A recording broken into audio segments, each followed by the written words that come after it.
Welcome back everybody, and in this tutorial we will cover some of the network settings where we will be changing our IP address. Now, as we saw in the previous tutorial, if we type ifconfig, you will notice that we get this IP address, which probably does not belong to your local network. As you can see right here, if I open the command prompt from Windows and run the ipconfig command, so ipconfig, you will notice that my IP address is 192.168.1.3. So you can see that it doesn't even start the same as the IP address of this command. Now we want to make sure that this that the Kali machine gets the same IP address. Well, not the same IP address, but the same start of the IP address. And how do we do that? Well, basically just go on machine, then settings. Once you go there, scroll down to the network, and you will notice that right now it is attached to NAT. I believe this is set by default, and NAT is basically network address translations. So you want to go on the advanced and check if the cable is connected. So if this is unchecked, check it, but I believe it is cable connected as default. And here you want to go to the bridged adapter, not NAT, but bridged adapter, and pick your interface, network interface. Now, my network interface that I use is basically the first one right here. For you, it might be named differently. Well, not might, it probably is named differently.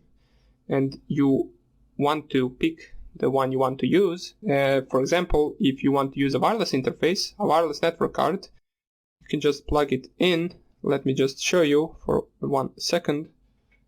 Here I have my wireless card, and I will plug it in order to show you how to pick your wireless network interface.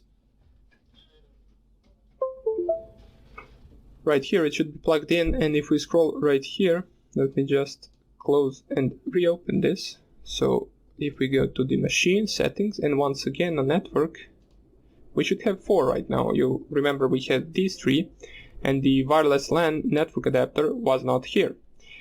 Now, once you click on the wireless network adapter, there is a possibility that it won't be supported by the Kali Linux. For example, I don't think it is, so if I click here OK, and right now if I reboot my machine, which I won't do, my wireless card will not work. I won't be able to connect to the Wi-Fi. Now, yours might work, so you want to try that, but in my case, this one doesn't work for me. So I just connect on my PC over cable, and make sure once again that the cable is connected, and you just click here OK. Once you picked bridge adapter and once you picked the network interface you want to use, click here OK. Now if we type here ifconfig once again, you will notice that now our IP address has changed.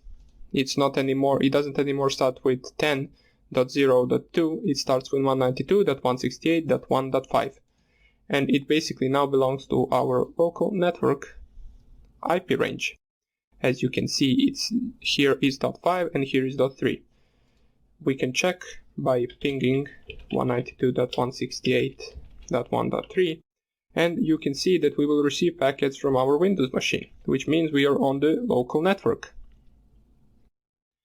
We can also ping google.com in order to check that, and this will take a few more seconds because our Windows machine is much closer than google.com. And basically this is a virtual machine. It is a little slower, but in a few seconds we should be receiving the packets from Google. Here we go, we got the Google's IP address, and right now we should start receiving the packets. Here they are. As you can see, we received 4 packets from Google, so basically this means we are able to connect to the internet. So that's about it. We just wanted to set our IP address correctly in order to continue doing some of the other stuff. So this was rather a short tutorial. In the next one, I will show you, for those who are interested, how to burn an ISO Kali Linux image onto the USB drive. For those who want to install it directly on their main PC, they will need to burn the operating system onto the USB drive. So I hope I see you in the next tutorial, and take care.